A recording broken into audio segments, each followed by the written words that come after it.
Shalom dan salam sejahtera bagi kita semua, Bapak, Ibu, saudara-saudara sekalian dimanapun Anda berada. Selamat berjumpa di channel YouTube Dulos Teu. Kami berdoa dan berharap saudara-saudara dalam keadaan sehat dan dalam lindungan Tuhan untuk membangun channel ini, dan agar tetap mendapat postingan dari kami, mohon mengklik subscribe dan tanda lonceng. Terima kasih, selamat menikmati. Shalom dan salam sehat bagi kita semua, Bapak, Ibu, saudara-saudari dimanapun Anda berada. Sebelum kita disapa oleh firman Tuhan pada saat ini, kita berdoa. Damai sejahtera Allah yang melampaui segala akal kiranya memelihara hati dan pikiranmu di dalam Kristus Yesus. Amin. Firman Tuhan yang menyapa kita pada hari ini, Minggu tanggal 21 November 2021, dari kitab Mazmur pasal yang ke-90 ayat yang pertama sampai dengan ayat yang ke-12. Begini firman Tuhan. Tuhan, Engkaulah tempat perteduhan kami turun-temurun. Sebelum gunung-gunung dilahirkan dan bumi dan dunia diperanakkan, bahkan dari selama-lamanya sampai selama-lamanya, Engkaulah Allah.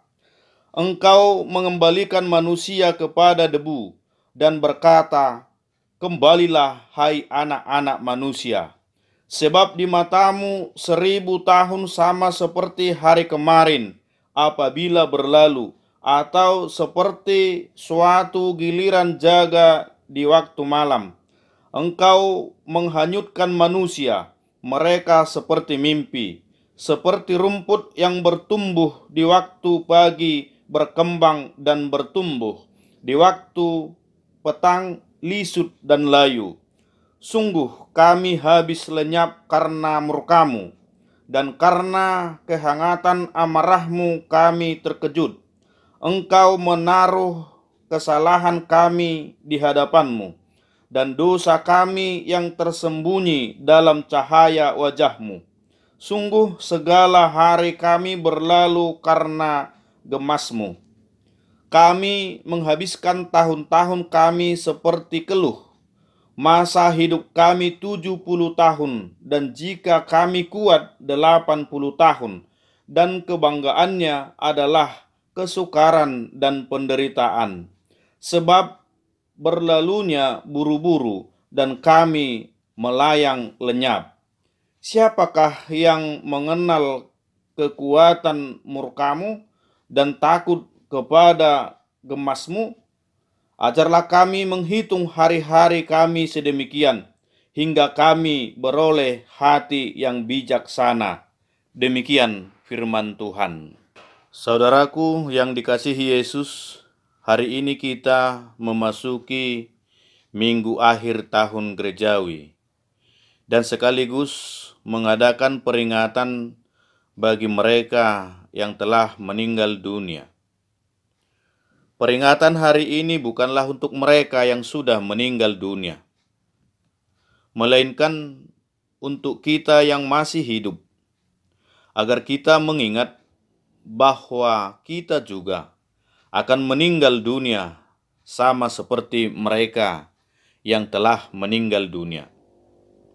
Hidup kita ini akan berakhir di suatu saat. Untuk itu, hiduplah sesuai dengan keinginan Tuhan. Jangan sesuai dengan keinginan duniawi. Hidup ini adalah kesempatan. Sama seperti hamba Tuhan, yakni Musa. Hari ini adalah saatnya bagi kita untuk merenungkan apa sebenarnya arti kehidupan ini. Terlebih-lebih ketika kita telah melewati suatu masa yang sangat-sangat sulit. Seluruh dunia menderita karena terjadinya pandemi virus COVID-19. Itu adalah suatu masa yang mengerikan bagi kita. banyak orang yang sengsara.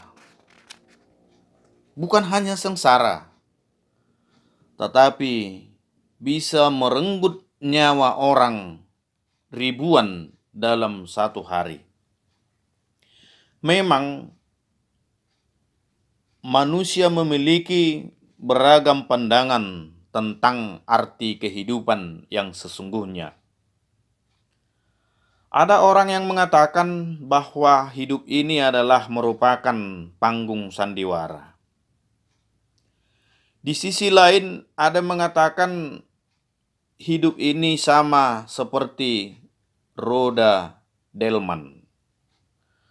Kadang di atas, kadang di bawah.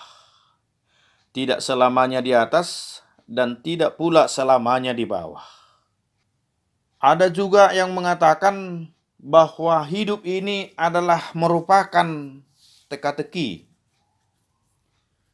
yang tidak tahu kemana arah dan tujuan hidup yang sesungguhnya. Ada juga beranggapan bahwa hidup ini merupakan suatu misteri dan tidak tahu kapan tersingkapnya. Hanya Tuhanlah yang tahu. Dan lain sebagainya.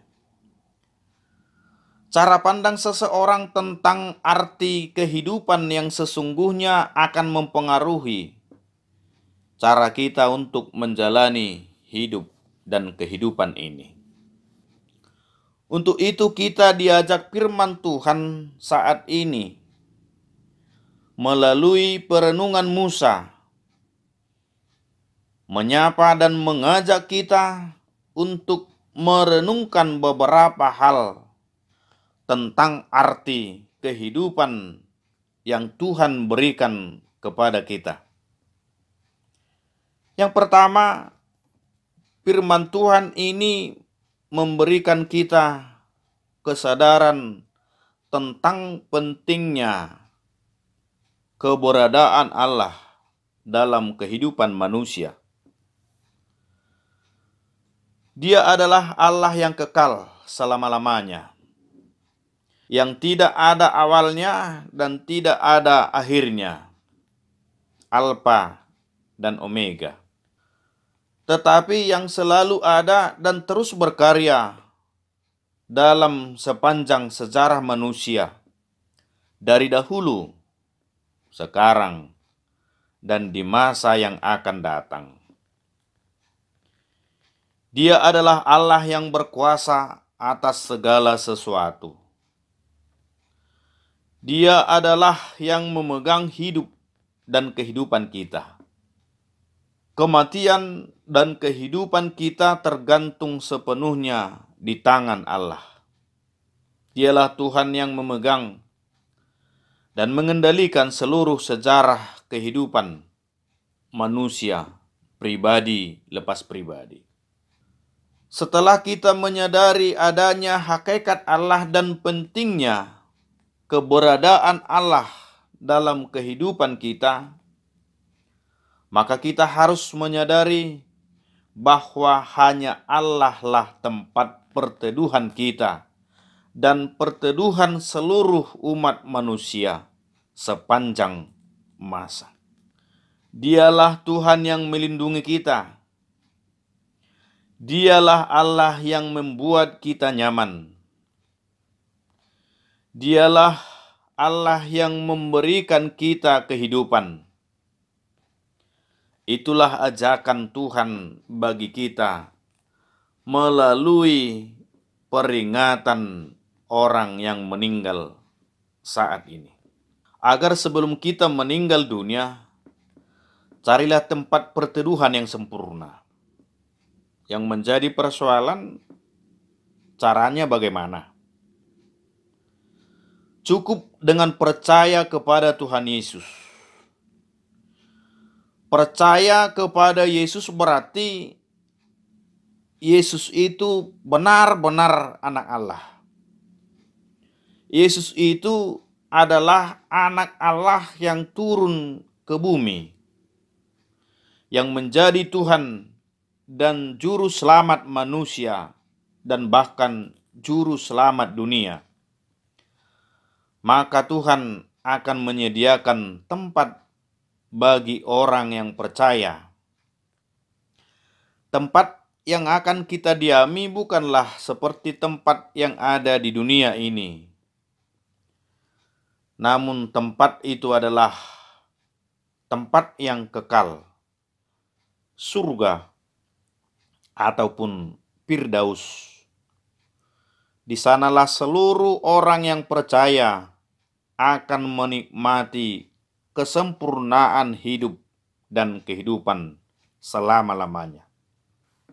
Yang kedua, firman ini menyadarkan umat manusia tentang betapa rapuhnya hidup kita ini.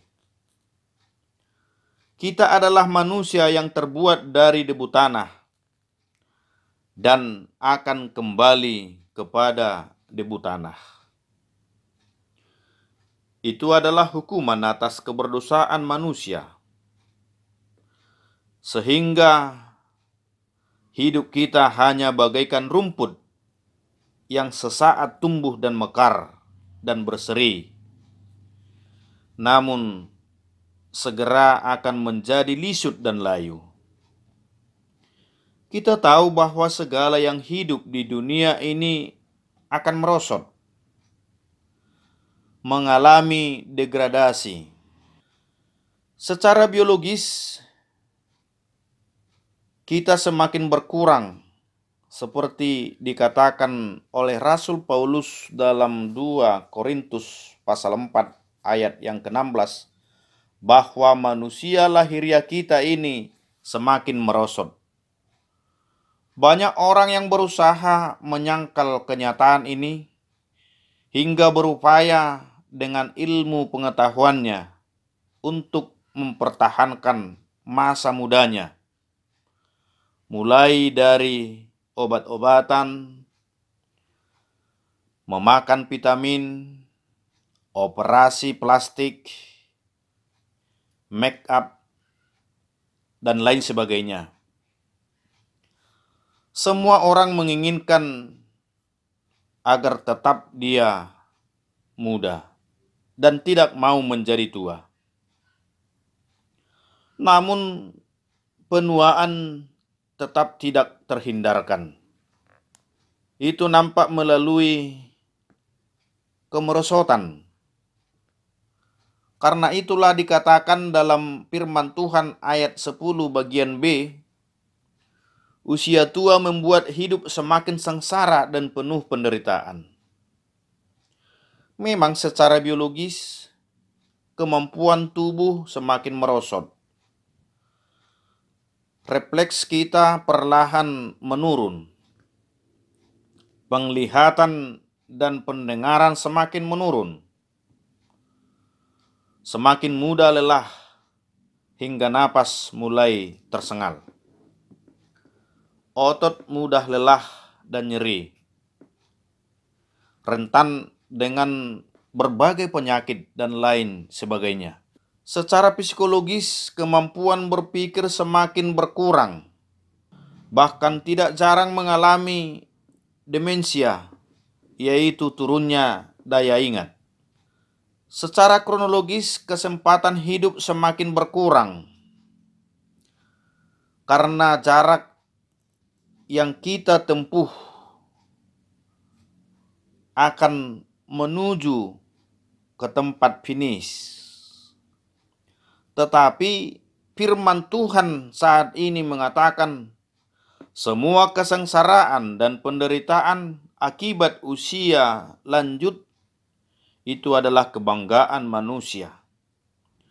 Karena menjadi panjang umur ataupun lanjut usia adalah berkat dari Tuhan, yang walaupun harus penuh sengsara dan mengalami penderitaan. Semua orang berdoa untuk itu, baik untuk dirinya sendiri maupun untuk orang yang dikasihinya. Yang ketiga, firman Tuhan saat ini menyadarkan kita bahwa semua hidup akan bermuara atau berakhir kepada kematian. Setelah menjalani hidup dan kehidupan yang penuh dengan liku-liku, keluh kesah, kesukaran dan penderitaan, maka akan datanglah kematian. Berakhir pada kematian. Finish.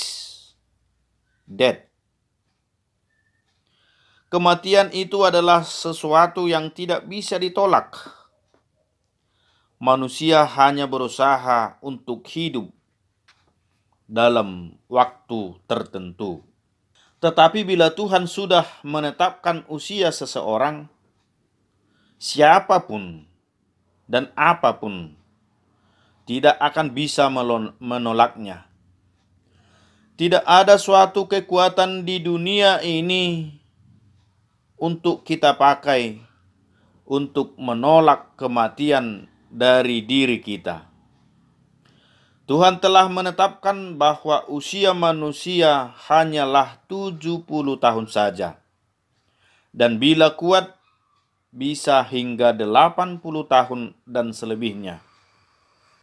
Saudara-saudara yang dikasihi oleh Yesus Kristus, Musa sangat menyadari bahwa hidupnya sangatlah singkat. Dia merenung dan berdoa kepada Tuhan, sehingga dia meminta kepada Tuhan, ajarlah kami menghitung hari-hari kami sedemikian, hingga kami beroleh hati yang bijaksana. Kesadaran akan singkatnya hidup hendaknya membawa kita kepada perubahan yang signifikan. Selama Tuhan masih memberikan kita hidup dan kehidupan, kita harus secara terus-menerus menerima bimbingan dari Tuhan, agar Tuhan memberi kita hikmat dan kebijaksanaan, agar dengan hikmat kita tahu bagaimana menyikapi segala kejadian, termasuk menghadapi segala dampak yang ditimbulkan pandemi saat ini. Dengan hikmat dan bijaksana yang daripada Tuhan, kita tahu pasti dari mana dan kemana arah dan tujuan hidup orang percaya. Yang pertama, kita harus mempunyai tujuan hidup yang pasti. Orang yang hidup tanpa tujuan adalah yang menyia-nyiakan hidupnya. Hidupnya tidak akan berguna. Akhir tahun gerejawi dan peringatan akan orang yang meninggal dunia hari ini mengingatkan kita bahwa tujuan hidup orang yang percaya adalah kekekalan. Tetapi kekekalan yang bagaimana? Yaitu kekekalan yang Tuhan telah sediakan bagi orang yang percaya kepada Yesus Kristus. Karena itu, hal yang harus kita lakukan selagi Tuhan masih memberikan kita hidup dan kehidupan adalah percaya kepada Yesus menjadi Tuhan dan Juru Selamat kita, supaya Yesus Kristus membawa kehidupan yang kekal kepada semua orang yang percaya. Yang kedua, seperti yang dikatakan oleh Rasul Paulus dalam 2 Korintus 4 ayat yang ke-16,